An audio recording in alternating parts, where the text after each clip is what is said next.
topic is how, like, I don't get how the whole home improvement contractors, general contractors world works.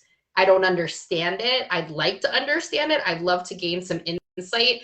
Let me do as I always do here. I want to give a little context, but before I jump there, I want to do some quick introductions. So these are three of my fabulous team members here that are part of Antony International Solutions. Is my partner in crime here with Hannah. Hannah is our senior manager of people for all of AIS corporate.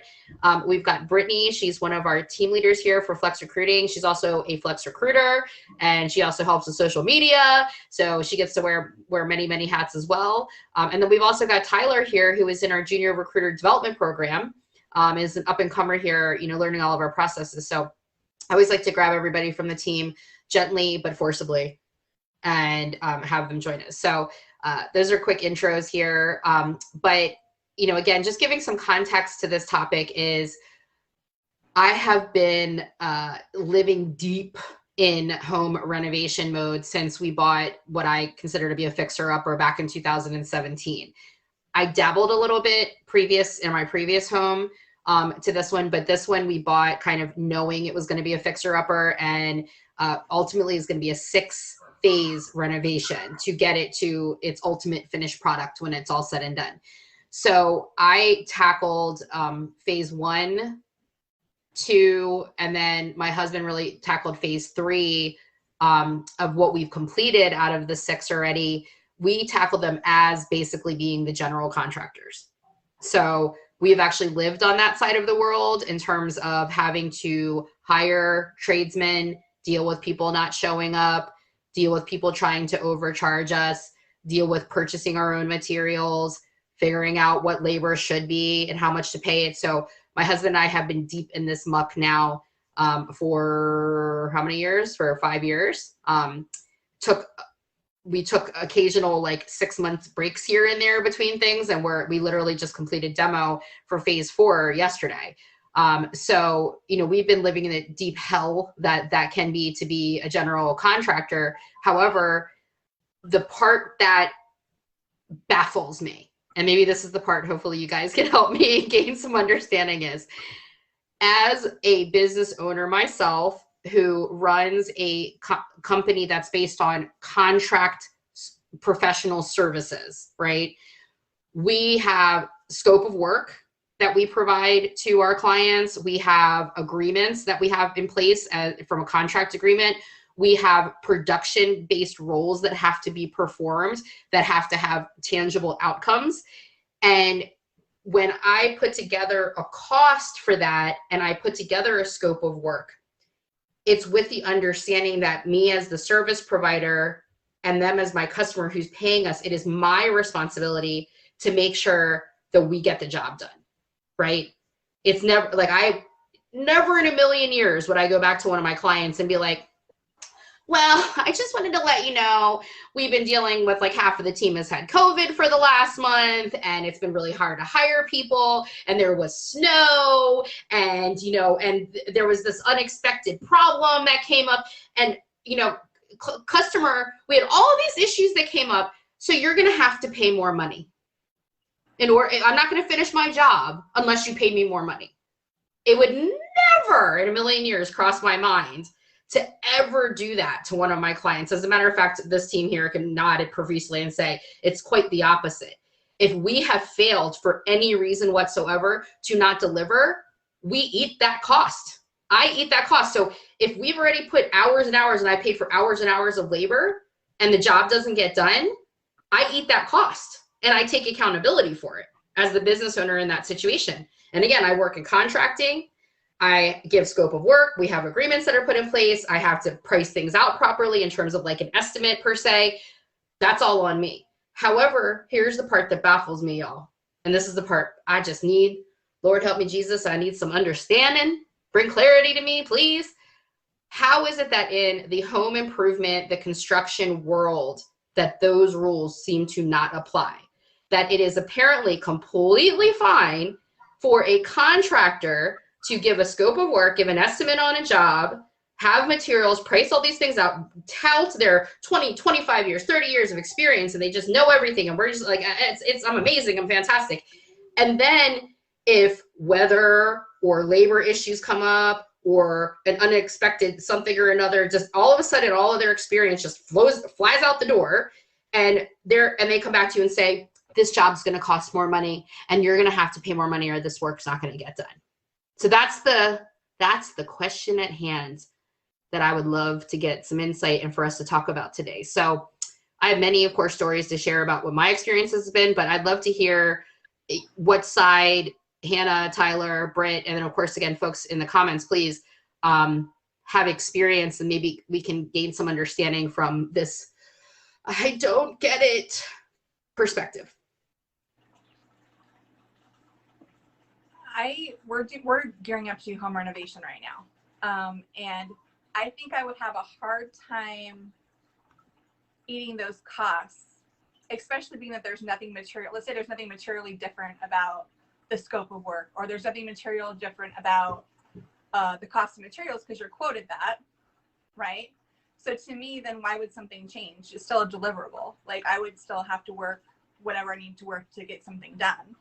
Where I would have severe problem with that if someone came to me and said, something I have failed to do in my planning has caused you harm, and you're expecting me then to remedy that. But I mean, it is the way it works, right? So like, you know, again, they go, well, we just do the best that we can to like put together an estimate, and like, this is our best to forecast it. But like, you know, we didn't realize that like it would snow, and because it snowed, it created delays, and because it created delays, we had increased expenses, be with X, Y, and Z. So now the job costs more. And I've literally had multiple conversations with contractors where I've said, why is it my responsibility as a customer to pay more money when you fail to plan well? I said, so I literally just said to my current contractor, I said, what type of risk are you prepared to take with this job? I said, if you fail to forecast and estimate properly, what type of risk are you prepared to take on with me? Meaning you're going to absorb that expense if you fail to plan effectively. And he was literally like, what? Wait, what are you saying? And I'm like, I'm saying that if you fail to plan properly and you failed in putting together a good estimate, you should be the one to eat that cost, not me. And he's like, it doesn't work that way. Wow. And on a big project, that can be a lot of costs. Like multiple thousands, tens of thousands of dollars expense, right, is what we're talking about. So anybody here have any family members that work in the construction business? Mm-hmm. My dad used to. My dad was a general contractor when I was very young. And he flipped homes. But from what I know of my dad, he actually lost money because he actually went, he didn't want to go back to someone excessively. Like, he would just do his best to get a job done for somebody. So you feel like in your dad's case, he was the type that would take accountability if he didn't estimate a job properly? I mean, I'd like to hope so. It's my dad. I mean, I can't. Yeah. But I mean, he was successful at it, but he wasn't as successful as he could have been, because I think he did. It was very important for him. My dad's a relationships person, and so it's really important for him. Like, we joke in the family, he'll go to the supermarket and everyone thinks he's running for governor. Like, he likes everybody, talks to everybody. It's really important. Relationships are important to him. Right. And so his word means a lot. Right. I'm not really familiar with construction or how it works. I've never done a home remodel. I think my closest experience is maybe like building the house you're in. Well, I didn't build it. They did it. I didn't. Oh. It's a community, so it's already all pre-planned that you pay for it up front. It doesn't ever change. I think like the biggest home remodel I've ever done is maybe get new carpet. So I'm not really familiar. That seems pretty streamlined. So I'm not really familiar with home renovations or anything like that. Just from what I see when I go to edit your footage is pretty much my experience. My experience is, I guess, your experience, except for I don't have to talk to the general contractors. I've had really similar experiences to yours. We've dealt with contractors replacing our roof before, and also recently I had a tree removed, and neither of them really went according to the original plan or what I was quoted. I can't really explain why it's that way. I think that's just the industry standards, and in my opinion, I think the standards are crap, just like you think. So, What, like, talk to me a little bit about like what your experience has been like in those difficult conversations where you go through the process of getting your estimates, right? You try to make the best and most informed decision you can. You try to go with someone who you think is like trustworthy and all those kind of things. And then what were those conversations like for you when they came back and said, hey, this is either going to take longer than expected or it's going to cost more money than we anticipated? Talk to me a little bit about those experiences. Yeah. Okay. So for example, with our roof, we had some people driving the neighborhood and, noticed that our roof had some damage and needed to be replaced. And it certainly did. But they showed up at my door basically saying that they could fix the roof with, little to no out of pocket cost for me, and that, they would handle most of the deductible and things like that. I, at the time, didn't really have the money to replace the roof, but they convinced me, you can get this done so cheap if you just let us do it. And we went through the claims process on the roof, and then it turned out they needed more money. And it was like, well, the whole reason we even started this conversation was because this was supposed to be of little to no cost to me. And now all of a sudden it's going to cost me thousands of dollars. Right. So I ended up Did you find when these came up in these conversations, were they just like very matter of fact, like, what are you like? That's I think what my irritation is like when it comes up and then they're like, this is gonna, and then you do the good old, but you said it was gonna be this, and they're like, I just feel like there's this very nonchalant attitude about it. Like, sorry, it's not that, whatever. Yeah, they blamed it all on the insurance company. The insurance company wasn't willing to pay enough, according to them. But after kicking that contractor to the curb and finding a new one, it turns out that, essentially they can't just eat your deductible. You have to legally pay your deductible. It's the law. So these people were being rather sketchy with me. And, I ended up paying another contractor to do the job out of pocket, just because we then at that point had a claim on our insurance and we had to use it. So I mean, it seems like they just pass all responsibility where they can and deflect it onto other people, and I certainly wasn't going to let them have the job since they were already being sketchy in the beginning. Yeah. And I think that's like really the call out there is I culturally with the home improvement world and the kind of the contract world in terms of home construction have found this very huge lack of accountability attitude in general, which is again culturally so different than what we do here on our team, right? Like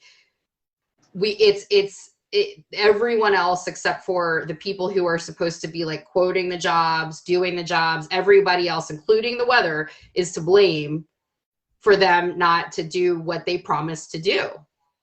And so to me, it's very like, I'm like, I'm trying, I literally feel crazy sometimes because I'm trying to have logical conversations with completely illogical people. And I'm just like, how are we going to get to any kind of outcome in all of this? And again, the biggest eye-opening recent conversation was this idea of how ridiculous I was to say, well, if you want me as the customer who's paying for this to assume a lot of risk, what are you as the service provider prepared to risk as well? And they were like, nothing. You're crazy for thinking that we would take on any risk whatsoever. And I'm not even talking about like enough money for them to pay the people working for them. I'm not talking about even paying for materials. I'm talking about even a tiny bit biting into their profit on a job. Yep. They were not even willing to do that. A great call out in terms of like predicting the cost of materials and how the cost of materials can certainly be a big expense. And, so again, I struggle here because there's a part of me that goes, I get it. And, if the price of like lumber and you're in the middle of a job, like goes through the roof, you can't possibly like expect for the contractor to absorb all of that expense. But I also think it's equally unreasonable to expect that the customer eat all of that expense. There has to be some kind of a middle ground. And again, because I'm a balanced related, reasonable human being, I think that should be, as a service provider, unfortunately, that's going to have to be to some degree the reality, because you can only do your best to try to forecast into that. So as much as I understand it, I also feel like, you know, obviously every person who bids on a job, they are building in cushion. We all know, like, contingency. They're always building in contingency. They're building in profit margins for themselves. So why is that, even with the increased expense of materials, why would that be something that should be 100% the responsibility to the customer? Because Angela, I'll share. So when Okay. we talked with our designer, he was mentioning, he was recommending builders, and he's like, you know, I just wanted to let you know that the price of lumber has gone down. I'm like, that's great. That'll really help when we're, you know, budgeting for our renovation. He's like, yeah, a lot of builders went out and bought lumber when it went down. And I was like, oh, that's great. So they're going to pass it on to the customer. He's like, most of them aren't, because there's a risk then that they're going to take that, you know what I mean? Like, they felt like, so he mentioned one had stockpiled all this lumber, which I get it from a business perspective. You want to buy. It's the same guy who was hoarding toilet paper at the beginning of the shutdown, probably. Right. And I'm like, well, that to me is gouging. Like, at that point, if you're, I mean, on a big job, that's a lot of money that a customer then is taking the entire burden of, if you're going to have them pay current market, but you didn't buy it anywhere near current market. That worries me a bit. You know, looking at planning for materials, you know, it worries me a bit. Like, are we really getting what we're asking for from a budgeting perspective? That's a great call out too. I mean, that was the same thing too. Here's another funny thing that I picked up in this industry is they have like zero loyalty to each other within the industry. One builder will talk mad shit about another builder. Like, they will, like, plumbers will talk about each other. Electricians will talk, they will badmouth other people in their industry. They'll be like, oh yeah, you know, like when we had estimates coming in for building our addition that's coming up here, how many of them said, oh, you know, there are so many builders out there that are out there to just make themselves rich. And they would literally talk about this, how other builders were out to make themselves rich. These were the same people that will come back with insane bids on this addition. Like, literally bids that are more than what I paid for this house and property originally for an addition. And again, they always had their justification for it, but these are the same people who were just talking shit about other builders and saying they're out there to just make themselves millionaires. You know, so it was like, I'm like, this is the weirdest industry I have ever worked with. Like, I don't understand it. And look, I'm about to say something that's probably considered pretty mean. There's one of the worst industries that I've dealt with are the handymen. And a lot of the handymen, at least in this country, that I've dealt with have been people who couldn't hold down a job full time with an actual contractor, with an actual builder, because maybe they had a drug problem, they had an alcohol problem, they couldn't pass a drug test, they couldn't wake up in the morning to go to their job. So they go, oh, I'm going to go start my own thing and become an unlicensed handyman, you know, so that they can work whenever they wanted to work. And so, you know, and this, my God, the unreliability, the, like, literal people, they'll just disappear in the middle of a job. They'll take your money and just disappear, you know? And so what I realized was like, luckily, in our case, we ended up getting super lucky, finding someone who immigrated to this country, who actually had a license, building business company, contracting business back in his original country. And then he came here and he was just getting started. So he started off as a handyman, and he's since then established his business here. But he's educated. He comes from a professional background in this. So we don't deal with a lot of those same issues. I still deal with pricing issues with him, don't get me wrong. But in general, like, he's reliable, which is a hard thing to come by in this industry. So I do find that there's a lack of professionalism a lot of times, because there seems to be this belief system that the professional beliefs that exist in other jobs and in other industries somehow don't apply to this industry. Anthony shared, or maybe it's that we're looking at it differently. AIS is providing a service with an established rate. Construction is providing a product, and the in-between is fluid, because they are just focused on the end result. And I think, again, that's excellent point to make. My counterpoint to that would be, then why tout all this experience that you have to claim that you can do this amazing job coming up with a solid estimate? What do you guys think about that? Like, is that a counterpoint? I think it's a good point. It's their cost fluctuates, which means that your cost will also fluctuate. There's a lot of shipping and movement involved. So what you're getting at the end of the day is them saying to you, oh, well, this one didn't make it on time, so it's going to increase. But that also, I think, trickles down. They're not in full control of shipping and movement in regard to shipping. So ultimately, I think that's why it's an estimate and not a fixed rate. Right.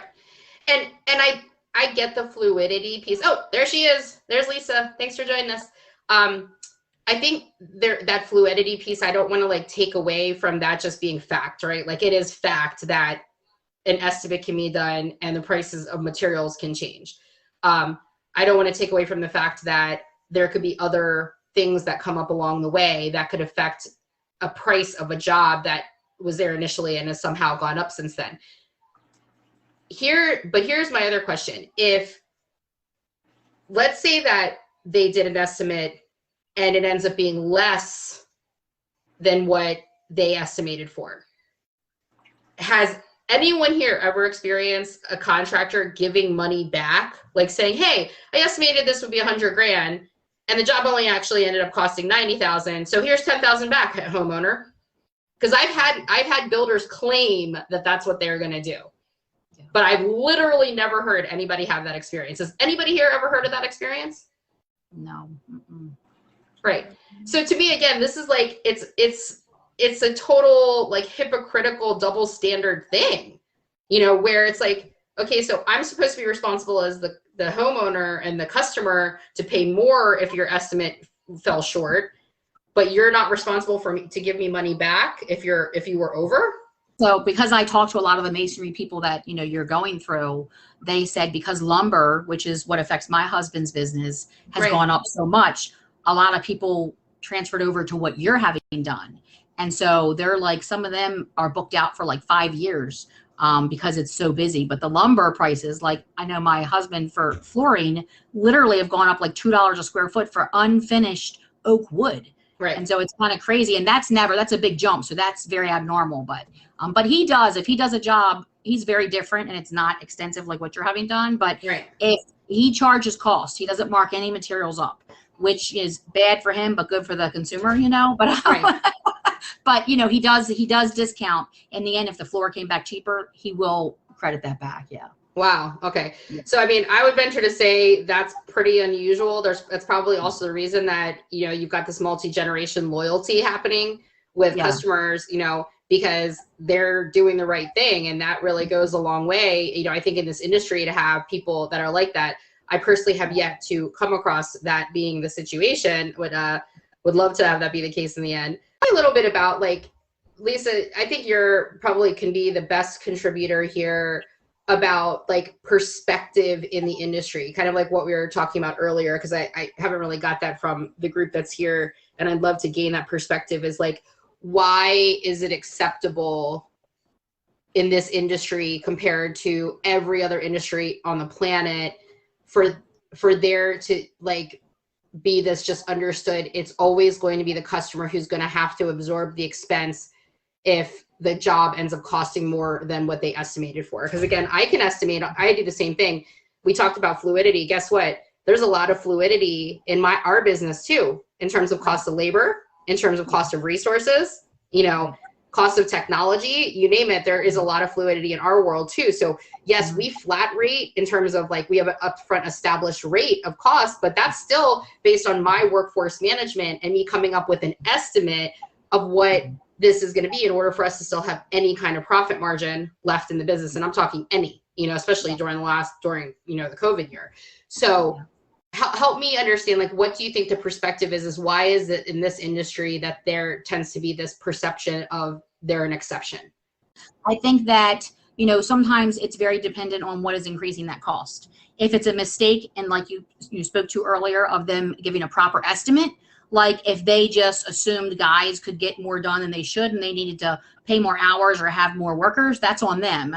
Yeah. When it comes to like the material themselves, you can't always, somebody had said earlier about predicting It's their job to predict the extreme, increase. I think it's within reason, but it's just dependent. Like as I said, my husband has gone through that, and he's been in it for his whole life. And so when he, orders the floor and he's thinking the floor is going to cost $5,000 for this customer, and that's what he charged the customer, that plus tax, and it's going to come out to $9,000.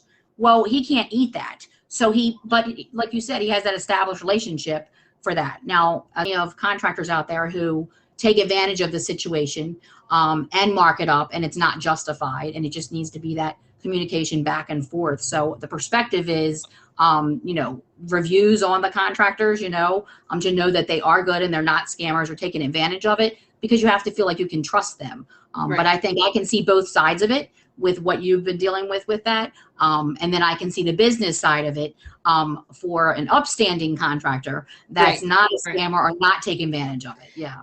Well, and of course you are going to look to what which is your family is running an ethical business. But again, I don't think that that's the norm. I mean, would you agree with that? Do you think that that's the norm in the industry? No, definitely not. In the industry, I mean, we have gone into, do jobs over the years. He's gone in there, and the previous company they had come in there charged them more than he would charge and did like terrible work. Right. But the consumer didn't know that. They didn't know the expectation. They're just like, why do my floors look like this, kind of thing. So I think that's unfortunate. And so I think that there's definitely the disadvantage out there, and it's just more homework that needs to be done on contractors, not just believing, especially just coming up to your door. Those ones are definitely, they want to do your roof or windows. Like that's never, if I want it, I'll come find you. How about that? Yeah. Right. Yeah. Well, thank you for that, guys. I don't want to continue to maybe unnecessarily drag out the conversation. This is definitely a hot topic for me right now because of the world I'm re-entering into. We took a little bit of a hiatus since we did our phase 3 in terms of like the outside landscaping and everything like that. But we're back at it, and hot and heavy in the middle of it. It's been so intense for us that we literally were supposed to start this phase 4 renovation April of 2021, just to give you an idea of how far behind we are. And it has to do with a lot of unfulfilled promises, right? Like people saying they can do something. We have, at the end of the day, our budget for this project has, and by the way, we've been dealing with the increased cost for lumber this whole time. So that can't possibly be the explanation for this, for how exorbitantly more. We went from original budget set out there that we immediately ended up doubling that once we heard about the cost of lumber going up. We came up with some alternative solutions to use less lumber. We're actually going with ICF construction, insulated concrete form, instead of stick built. And even with that, even with these changes that we're still looking at, we're actually tripling our original budget on this project. So I thank you again, everybody, for your time. Thank you to Tyler, who we lost at some point in time here, Lisa, Brittany. Thank you guys for your bravery to jump on here and join in the conversation. And I look forward to seeing you guys next week.